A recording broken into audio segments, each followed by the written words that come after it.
I'm Cheryl. And I'm Naima. We're three Black moms.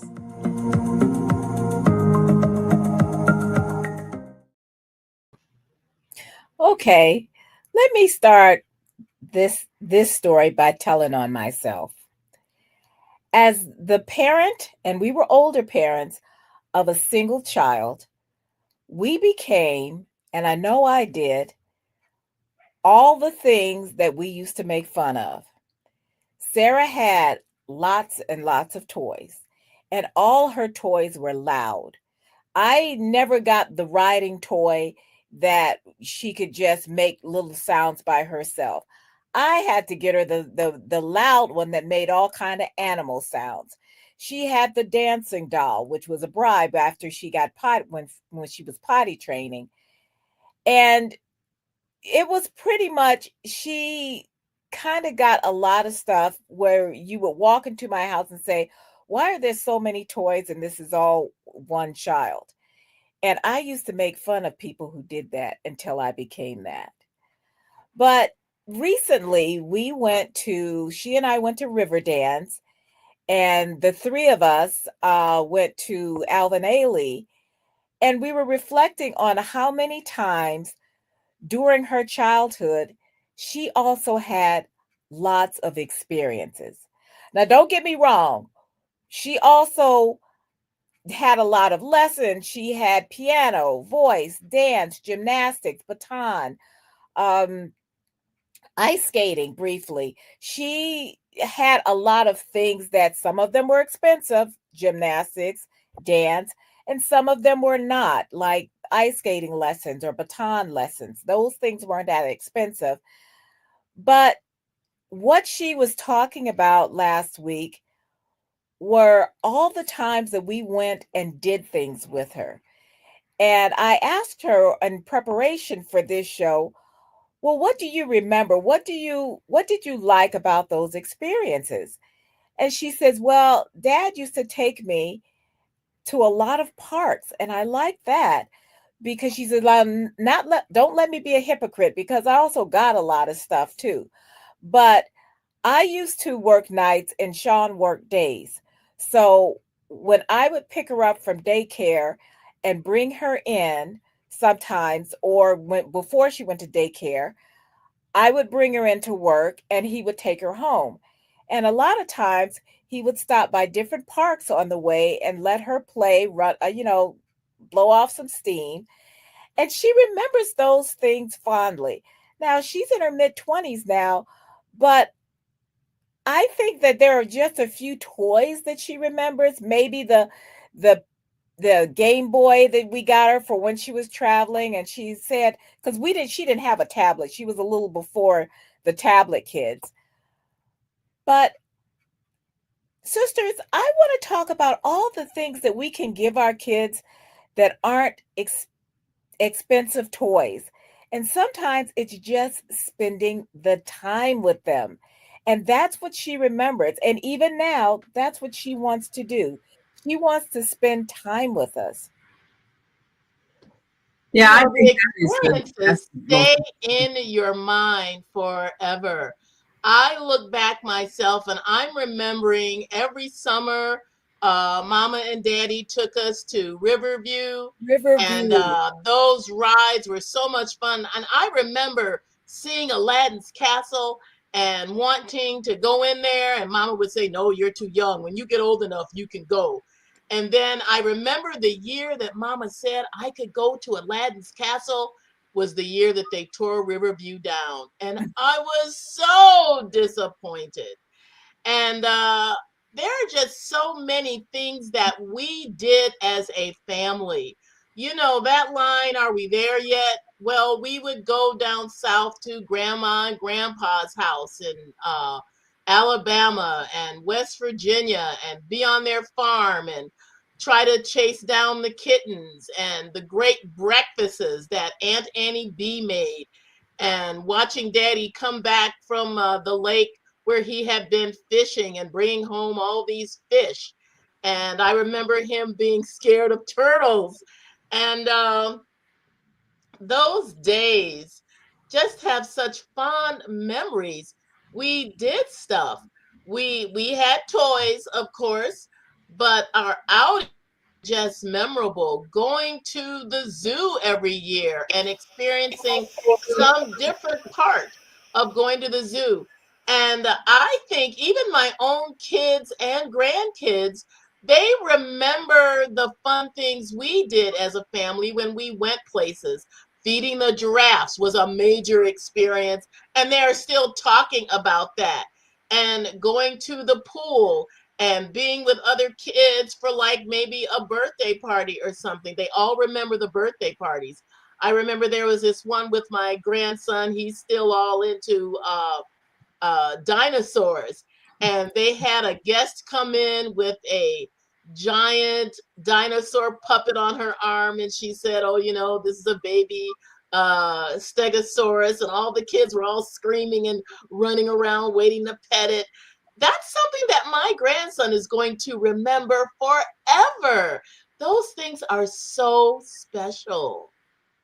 I think it's the time that you spend with your children that they remember more than the things that you brought them. If there was anything I would advise young parents today, don't think just giving your child a tablet so they can sit somewhere in a corner and amuse themselves is going to be good enough, because what happens is they don't really develop imagination. Number one, I mean, if you have a toy that's doing everything for you, what do you need imagination for?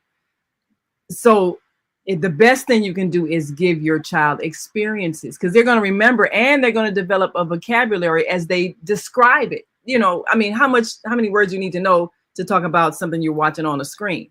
Not a whole lot. But if you can talk about when you went someplace, the water park, all kinds of visual stimulation, it really helps develop a child's intellect when they have memorable experiences, when they go places and they notice things you would never even think of. And they remember a lot of the sensory experiences. And with Zakia, we like to travel with her, and we would take her places. And then she really developed a bond with her grandparents, because Daddy had this routine I think he was one that picked her up from daycare, because both Sultana and I, we were out working and so forth. I think that's during the time we were working on the books. And so he would pick her up from her preschool, and they had this routine. He'd take her to McDonald's, and then, might go some other place and things like that, or park or whatever. And she remembers that, and they really bonded during that time. And when I would take her out to a park, or we'd walk down the street, and certain people's homes that were famous might live along certain blocks. Oh, this is so-and-so's house, and that kind of thing. So she remembers the time spent. And then when we went to, in her school, Betty Shabazz International Charter School, they did a lot of creative things. They had sleepovers. They had a sleepover I think it was at the Museum of Science and Industry one time. Oh. Yeah, that was different. They had a sleepover at the school where they did a lot of games and all kinds of, activities there, and a lot of parents were involved. So she had a rich childhood of travel to different places. When we would go to our annual, religious conventions and go to different cities, and went to Philadelphia, went to, we had friends that we go visit. They lived in Wisconsin, Milwaukee. So I think when she remembers childhood experiences, it was more of the time spent, more of the people that you go to. But Chicago has got so many things to do. And I know she's the same thing. Well, probably, sure, you're probably just like I am. You don't do the tourist things in your city until somebody comes to visit. So we would do the tourist thing that somebody that didn't live here would come to visit. Take them to Sears. Well, it used to be Sears Tower. It's going to always be Sears Tower. Willis Tower. But Sears changed it back. It is now Sears Tower. Oh, did they change it back? Yes. They called it Willis Tower, I'm sure. Willis wasn't working, yeah. So, yeah. So, taking them to the top of that, the different things that they would have. They've got boat rides here. So it's all kinds of activities. And then the museums that are just world famous. I think every school, all if your school's worth anything, you're going to take your children on field trips to all these world-class museums that Chicago has.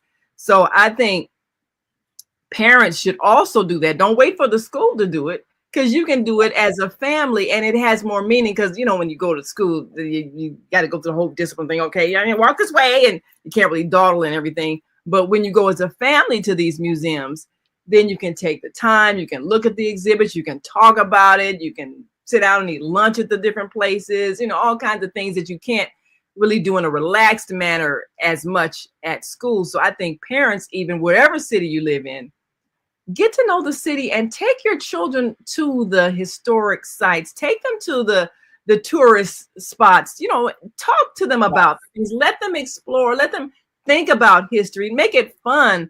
It's not as fun when it's just a school trip, because it's a school trip, even though they like to get out the school building, but still when it's a family thing, they remember spending time with their family.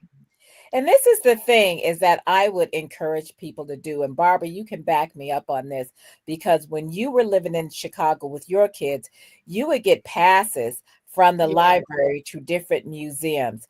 And the reason why I bring this up is because I don't want to sound elitist, because museums can be very expensive. And I know that. And it was easier for me because we were both working and we were older parents and we were pretty established. But a lot of times, if you have more than one kid, it gets expensive. Well, spend a little more money, just a little bit more money, and it may be $200-300. And that's a lot of money. That's a lot of money. I'm not going to lie. But if you can get a membership to those museums, especially something like the Children's Museum in your town, if you have a town children's museum, get the membership, and then you can take your kids anytime they want to go. If you have an aquarium, if you can spend a little bit more money, save up, spend the money, museums, art museums, things like that. Sometimes it looks like, oh my goodness, this is just like so much money to spend at once. But I encourage you to do it if you can, because sometimes it's $30 or $40 just to get in for that one time. So if you spend a little bit, almost as much as you would spend for one time with like 2 or 3 kids, and you get a year's membership, you can go as much as you want to. And it's nice, and they have different, and I know the Museum of Science here, they have a lot of different programs. I used to belong to just about everything. So, because I just wanted to have something to do other than having her sit in front of the TV. And so, not that we didn't do that too. But there are some days when you just need to get out of the house. Everybody goes to the aquarium when it rains for some reason. I don't know why. But you can also go surrounded by water. Yeah, you come out of some water. Yeah, to go look at some water. So, but you can go to the Museum of Science, and they always have special exhibits. You can go to the Children's Museum. You can go to the aquarium. If you have other museums, I know Chicago has a ton of museums there. If you live in DC, like we're planning on going to the African American Museum, assuming that it won't be destroyed when you get there. That's a whole nother show. But take the time to. They're not gonna hurt DuSable. Well, one of the things that I think is important for parents to do is to take those trips to the nation's capital. You all, when you were going to Shoop, I believe they had the trip to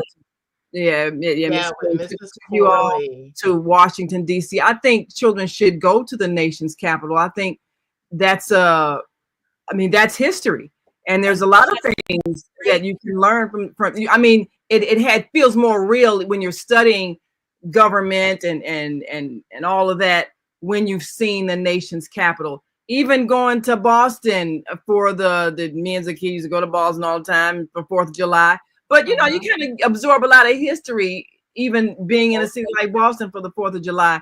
And I have up on the screen here for those who are in Chicago or going to visit Chicago, the free admission days for a lot of the museums. And I think, of course, I've been to every last museum.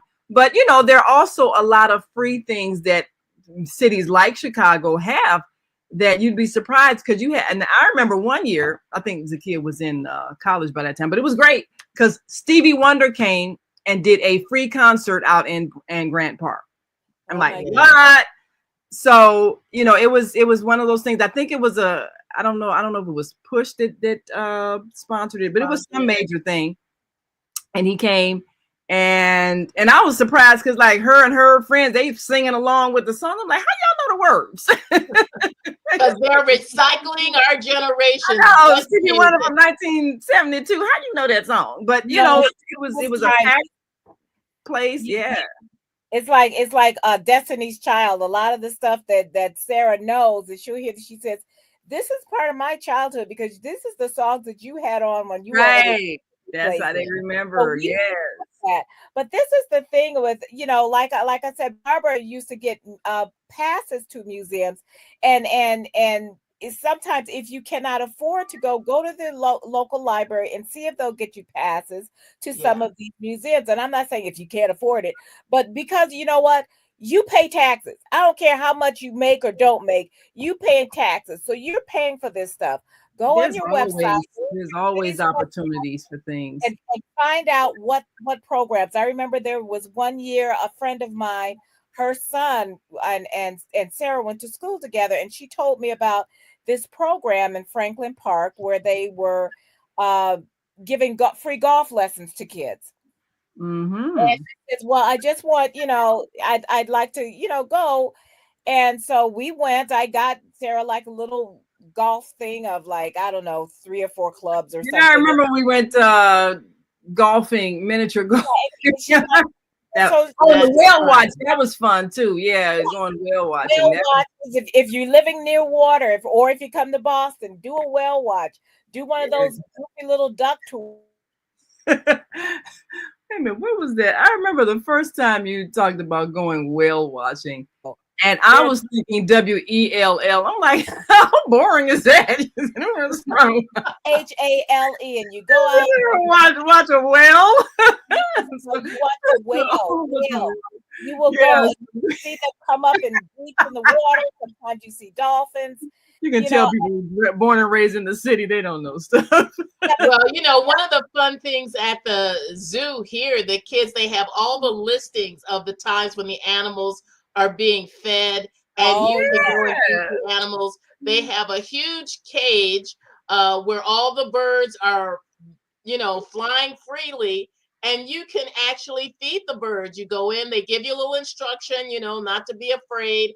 They put a little bird food on a stick, and you can go inside the cage where all the birds are, and the birds, they will, you know, they'll climb up on your shoulder, they'll eat the food, fly away, and everybody's real gentle. I know my grandkids totally loved it because they had birds at home, so they were used to it. And that kind of activity really gives kids such joy. They got to feed all kinds of animals while they were there. They have the manatee, I think, where you got to feed them also underwater. So many of those things were just exciting, and they were a lot of free activities, like a lot of the little trails where you go, you pay like $5 for your whole family, and you walk along the trails, you see all the different kind of animals and habitats, and those things, the kids learn a lot. You're not in a hurry. They take the time for you to read the inscription about whatever exhibit or animal is roaming freely. And they come back talking about those things. They remember those things. And, you know, before technology, when we were in the car on our way somewhere, we would play these little car games like the first one to see a red Volkswagen or this kind of vehicle or that kind of car. We would play Travel Scrabble. We just had a lot of fun and reading, and we listened to a lot of tapes online. I know cars now, I don't think they even have CDs anymore, but we would listen to all kinds of old time radio shows where you really had to listen to grasp what was happening in the story that they were telling. there's just Oh, so many. yeah. Well, I think traveling, and that's another thing. Traveling across country, that's a whole different thing. The times when me, Sultan, Zakia, and maybe a couple other people riding with us, we would go across country, going to conventions, going to different events. You see the countryside, you see a lot of different things that you don't normally see growing up in the city, cornfields, everything else. But then you get a chance to have some really nice conversations, and like you say, you can listen to different things on the radio. But it's Or always it's an adventure because you're getting out of your regular urban Routine. environment and Yes. seeing the rolling hills and all of that. So they get a real sense of the expanse of the country, and it's hard to teach that from a book. You have to physically go sometimes. So I'm taking a look at some of the images of the Buckingham Fountain. Now we used to take Zakia downtown and just hang out at the Buckingham Fountain, and at night it's just magical looking. Colorful. Yeah, very colorful, just picturesque. So we did that on a regular basis. And then when they would do the colors, at night they would change colors and see all that. So the city's really beautiful. And when you have different places where you live that you can go and appreciate, whether it's a park or a downtown area, you first of all, you want to expose your children to other places. Take them to a nice restaurant sometimes where they got to dress up and be fancy and feel special, because that's also part of, I guess, cultural training, even knowing that there are places to go and you feel special. So that we belong in those spaces. Because Yeah. this is the thing, we need to remember that our children belong to this world. We are people of the world, and there are no places that we should right. not be able to go. Find some place that is welcoming, and Yeah. and then put on, and it's kind of fun. And like I said, well, food's expensive now, so but you plan for these things, or you just go to a nice sightseeing, or just go to a nice window shop, whatever you need to do, just to let our children know that our children belong here, because we have to give the talk so soon of don't do this, don't do that, don't touch anything, Mhm. don't ask for anything. I mean, we got all those old school things, and That's one thing we never did with Zakia. We never made her feel like like she was you ever don't going to belong be treated. somewhere. I Yes. never made Yeah. her feel that way. She always felt like she belonged, and I'm sure that's probably why she had no problem getting on a plane, going halfway across the world with no fear at all. Because Yes, that was never totally. with her. Yeah. That And I was going to also say that the Navy Pier has a lot of free activities right Exactly. there on the pier. You don't have to pay Yeah. for everything.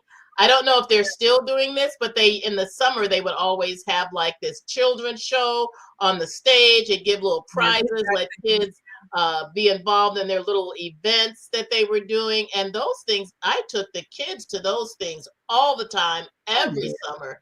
The kids just love that stuff, and they remember those things. Yeah. Stuff that Also, didn't cost much. You'd be surprised at the detail that they remember about an event, and it'd be something you wouldn't even thought they would remember, but it would be some little odd thing, and they would remember. but we're also, because we are getting ready to get into summer, kids are going to be getting out of school in about a month or so. And Yeah. remember, your local Y may have different programs. Libraries, a lot of times they have programs. So They we're do. not looking for you to break the bank every time you go out. We're looking for, we're just saying that explore some of those things that they can go and, get an ice cream afterward. You know, the park that has the sprinklers, have them get in their bathing suits, grab a towel, and have them go and get wet up, those kinds of things. A lot of places have those, and we have just gotten so used to feeling like, oh, okay, you got this, sit down, watch something, don't think about this. And a lot of times you're not even thinking, because if you're tired when you come home from work, and Sarah said this, she says, I don't see how in the world you all did that, because when I'm out of We're work, I am energized by our yes. But youthful children. we were older parents, and I did not want us to be old parents for her. Yeah. So, yeah, Sean would get off of work, and he's done 8 hours or so, and he still had to take her somewhere. So he'd take her to the park. Then she'd go to 99 restaurant and sit and do her homework, and had her favorite waitress, and the whole thing. So we weren't big cookers, and I still ain't. He still does more cooking. But But those that, things that you remember the times, you remember maybe the time you did do a cookout in the backyard, or you remember, going to a friend's house for a cookout. You remember, all kinds of things. The thing is, they remember the times that they laughed. That's what That is impressed remember so when they true. laughed, when they And played. Juneteenth is coming up. A lot of neighborhoods have special events for Juneteenth. I know here Yes, in Florida, they have like the market space where you can go. You see all of the different activities that are available for kids to participate in. Something as simple as face painting, because I've done face painting at these events, and the yes, museum that is attached where you see all of the historical African American inventors and physicians and architects. All these people are just lauded, and it's highlighted during the Juneteenth celebration. And it isn't just on that one day. They make it be a week or two long event, so everyone has a chance to go out and support their local businesses, meet other different entrepreneurs that are starting. I've gotten some of the best jewelry I've ever owned at these Juneteenth celebrations. And these things are often sponsored by different family groups in the neighborhood that have decided to get together to give their kids something different and unique and special during the summer months when they're out of school, and they want to give them some kind of routine that gives them good memories of their times at home. Their good memories of their times being out of school, things that they do that they don't ordinarily get to do. yes, Yeah, yeah, that's true. Now, one of the things that you mentioned, Juneteenth, of course, we have the world famous DuSable Museum of African American History here, which I think is definitely a must. People should make sure their children have some wholesome history, especially if they are able to go and see some of the exhibits.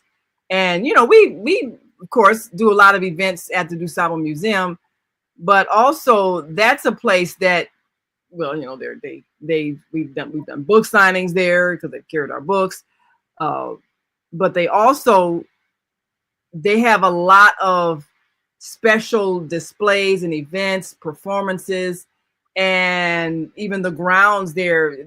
They have the African Festival of the Arts in that area every year. So a lot of different neighborhood festivals that go on, a lot of vendors, a lot of cultural things. So I think people, like you say, you can always go online and look and see what is happening in your city so that you can take your children out of the neighborhood sometimes and see something else, meet some different kinds of people. They can learn some things, and they can and, experience history in a lot of these events. So, I think parents yes. have to kind of see what's going on. Like you say, the summer's coming up. A lot of different things you can do. Do not have your children just sit at home and watching TV or sitting in front of a tablet. Do not do that this summer. They need to get And out. I want to jump in before, because we do have to go, but I want to say also consider maybe a block party. I mean, it Yeah. usually you can get some of your neighbors together. It's usually not much for you to call the city and have them block off the street. Have maybe a bouncy house. Sometimes that doesn't cost that much if other people pull it together. I used to get a bouncy house when we used to do church activities, and it'd be like 200, 250 or something, things like that. The kids like, you just go out, make it safe for them to go out in the street. But like I say, I know we're out of time, but I just want to say, your kids want to spend that time with you, and you want to spend your time with your kids. So let's not think that it's always about money or things. Sometimes it's time and experiences. Yes, time is always best. Well, thank you all for joining us. Get ready for a great summer. Spend that time. And until next time, make sure you like and subscribe to our Facebook page and YouTube channel so you can get notified every time we go live at 5 p.m. Sundays, Central Time, 6 p.m. Eastern Time on Sundays. And until next time, I'm Naima. I'm Cheryl. I'm Barbara. We are 3 Black moms.